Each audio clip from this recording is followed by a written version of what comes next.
Thank you for turning to page 121. Today we're going to take a look at an offering from AD&D 2nd edition, the Monstrous Compendiums. These are big three-ring binders full of monsters. Published first in 89, they went through about 94. These were different little sheets of monsters you could get, put into your handy three-ring binder in any order you wanted. And then they would sell various appendices to these for Greyhawk, Al-Qadim, you name it. So this is what you got in the original set, complete with the little box that it came in. And the idea was that you would have all your monsters right there in one three-ring binder ready to go. So we're going to take a look at the pages, why these were actually helpful, why I still use them in my campaign, and that they're pretty good to add to any first edition or second edition AD&D campaign. So today on page 121, Monstrous Compendium binders. Before I talk about the three-ring binders today, I want to talk about this shirt I often wear on my D&D channel.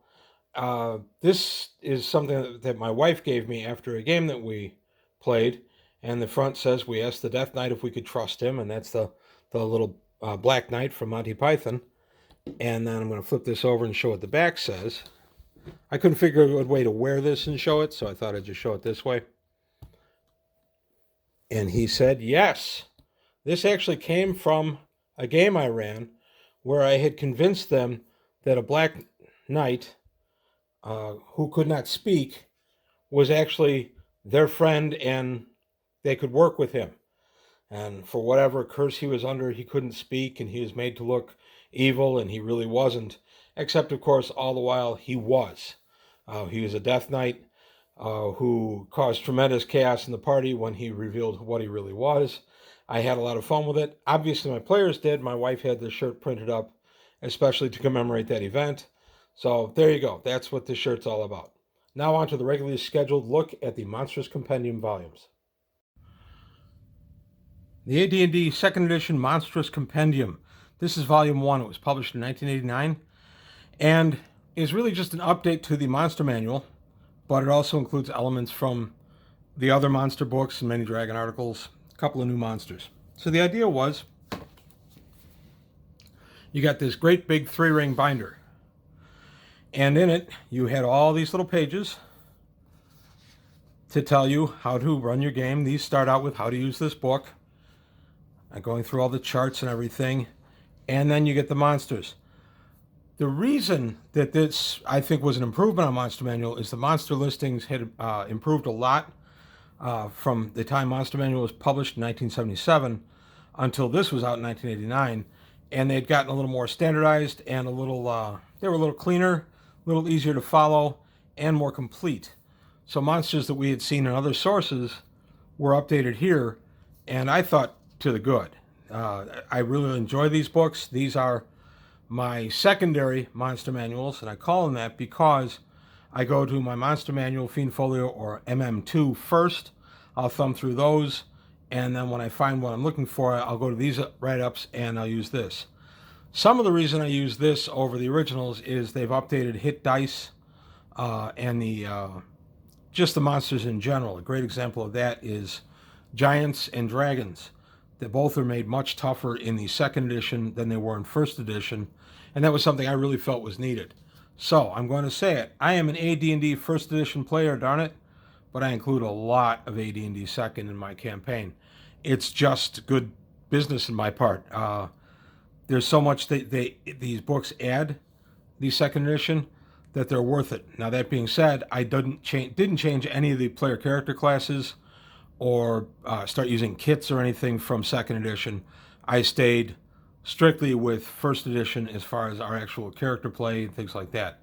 I have always added and taken away in my AD&D campaign, and this would be a perfect example. These improved play and were worth bringing into my library, but by no means replaced my original books. They simply, in my opinion, enhanced them. So we got a lot of monsters in here, and you see this is quite thick. I'm going to go into why that is in just a moment. But we're going to skip ahead a little bit. They gave us these nice little page breaks, which is D&D artwork brought out, and I used them to break up some of the alphabet. Here we go to the dragons. This is what I was looking for. The dragons themselves, they did a much better breakdown of the age categories and things like that. So the dragons start out at 15 dice base, and then you go by the age, and that's how many more dice they get. So if you have an ancient, huge dragon, he would have 12 extra dice over his 15, or he'd be 27 hit dice. Armor class -11. Never really figured out how to do that. I never went beyond -10. But as you can see, it calls it out very cleanly. Dragons become very worth having half the game named for them, courtesy of these write-ups in second edition. I thought this is something that was desperately needed to bring dragons up to their fearsome status. I want to talk one downside of these. Yeah, they pull out. Unless you put those little ring protectors on them, which I obviously did not, they will pull apart over time. Now, granted, these are over 30 years old, and they've seen a lot of table use, but even so, they tear up a little bit. I'm going to go to the Giants section next. Before I go there, I'm going to go to the Genie. One thing I liked is they listed all the Genie together. The Genie, the Dao, the Ifrit. They're all listed together. You used to have to flip around different books. So there was a lot that these made simpler. They also gave you notations on the habitat and society of the monster in question. And then if they're a noble djinn, here we have the gargoyle and margoyle listed together. And then we have the underwater version, the capucinth, and some more on the margoyle. So I just like that these broke out so much of the other stuff that had been in other sources, and then brought it all together. Here we have the Jan and the Merid together. I always like the Ghost. And now we come to the Giants. The main thing this did was up the hit dice on a Giant. Let's go to the Hill Giant, one of my personal favorites, who appears in a lot of my games. This guy now is up from 8 dice, he's up to 12. That was a much needed fix for Giants. Made Giants definitely more formidable. Definitely something for even higher level groups to work with. I've done a look at the Against the Giant modules. I played those in the last 30 years. I've played those with second edition Giant stats. Those become much more challenging using the second edition stats over the first. Cyclops. Never understood why Cyclops wasn't in the original monster manual. So continuing on, there's some more artwork. Now the next thing that they did from these, this is the basic set that came out in 1989. This is number 1. And then they came out with separate appendices based on, in this case, Greyhawk. Since I'm a Greyhawk DM, this is where I was interested. So that's why this is the very first one after the basic ones. And this came out in 1990. And again, how to use this book. And now a bunch of monsters that are peculiar to Greyhawk. The Aspies, the various, they appear in the Slave Lord series. Beastman, Bone Snapper. These guys were all in different sources, the Fiend Folio or Dragon articles or modules, but they were peculiar to Greyhawk. So I loved that I had just a Greyhawk section. Vampiric Mist, Sons of Caius. These guys are great in the game, by the way. And then we went to the Outer Planes appendix. And here we get the Tanari.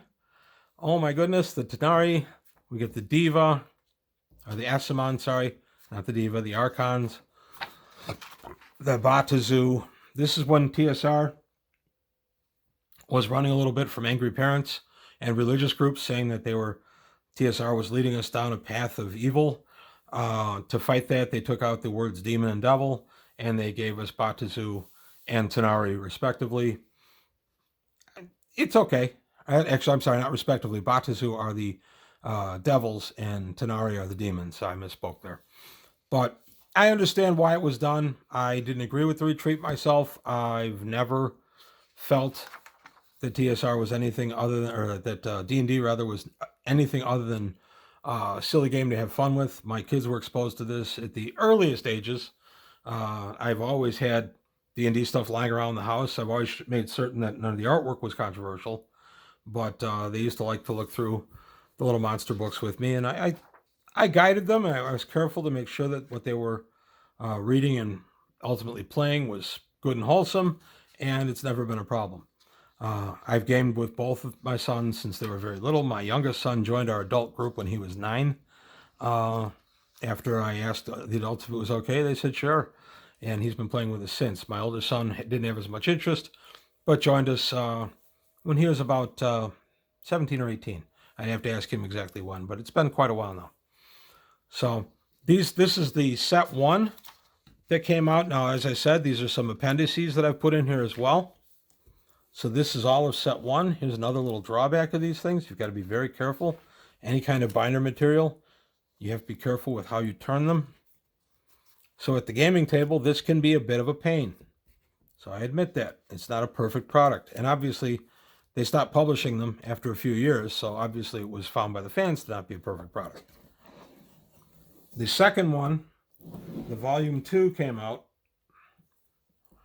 a year or two later. Let's see if I can get the year on this guy. 89. This came out the same year. And now you have a second binder to put all your appendices in. Again, I bring both these out. This one starts with the Forgotten Realms. Again, a problem with the sheets. They tend to pull out. But I have all kinds of the Monstrous Compendiums. I think I have every one of them. Al-Qadim, Ravenloft, the Outer Planes you've already seen, Greyhawk, Karatur, Dark Suns, Dragonlance. I tried my best to get all of these. I'm pretty sure I have every one of them.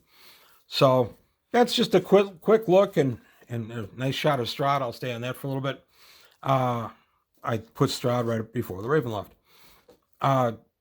Part of my logic, or part of what I'm getting at, is I do use plenty of AD&D in my D&D, or AD&D second edition in my first edition campaign. I don't consider that in any way a betrayal of the original vision or anything lofty like that.